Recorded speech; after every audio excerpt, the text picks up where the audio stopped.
मोदी का बहुत लोगों को डर लगता है। मोदी को पूछो किसका डर लगता है? मोदी आरएसएस से डरता है। आरएसएस और अमन मेहसान से।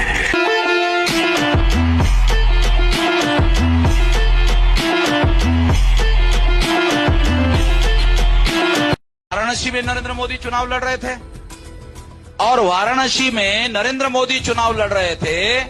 नरेंद्र मोदी के चुनाव में 11 लाख लोगों ने वोट डाले। मशीन से कितना निकलना चाहिए था? 11 लाख। 11 लाख लोगों ने वोट डाले, 11 लाख वोट निकलने चाहिए थे। कितने निकले? 12,87,000। 1,87,000 वोट नरेंद्र मोदी के चुनाव क्षेत्र से, वाराणसी से ज्यादा निकले।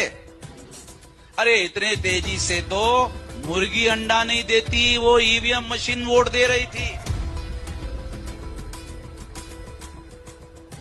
वाराणसी में नरेंद्र मोदी के चुनाव क्षेत्र में ऐसा हुआ। नरेंद्र मोदी के चुनाव क्षेत्र में ऐसा हुआ और 373 लोकसभा का डाटा मेरे पास है, चुनाव आयोग ने लिख कर दिया। 373 सारे डॉक्यूमेंट्री एविडेंस के आधार पर बोल रहा हो। चुनाव आयोग देश में घोटाला करके खुद चुनाव करवा रहा है। चुनाव आयोग खुद ही इस घोटाले में शामिल है। और अगर चुनाव आयोग पर मैं ये जो आरोप लगा रहा हूं, अगर ये आरोप झूठ है तो चुनाव आयोग को चुनौती देता हूं, वो मेरे खिलाफ केस दायर करे। षड्यंत्र ईवीएम की वजह से अंजाम देना संभव हुआ। कई मशीनें पाई गई है जिसमें बटन किसी भी पार्टी के निशान पर दबाया जाए लेकिन वोट बीजेपी के खाते में जाता है। ये षड्यंत्र हम लोगों को समझना होगा। ईवीएम ने मूल निवासी बहुजनों को गुलाम बनाया, तो आज के मनुस्मृति का नाम है ईवीएम। आज के मनुस्मृति का नाम है ईवीएम। ये बात तो तय है कि एससी एसटी ओबीसी माइनॉरिटी वही बहुजन बन पाता है जो बाम सेफ के आंदोलन को समझ पाता है। मैं फिर कह रहा हूं, शब्दों पर ध्यान दीजिएगा।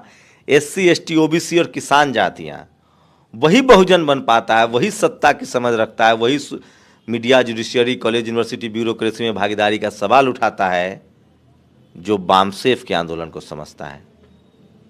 मुझे लगता है कि इस देश में हजारों बामन मिश्राम की जरूरत है जो बहुजन समाज को उनके हक अधिकार के लिए जागरूक करें। 2025-24 के बाद मनुस्मृति आने वाली नहीं है, मनुस्मृति आ गई है।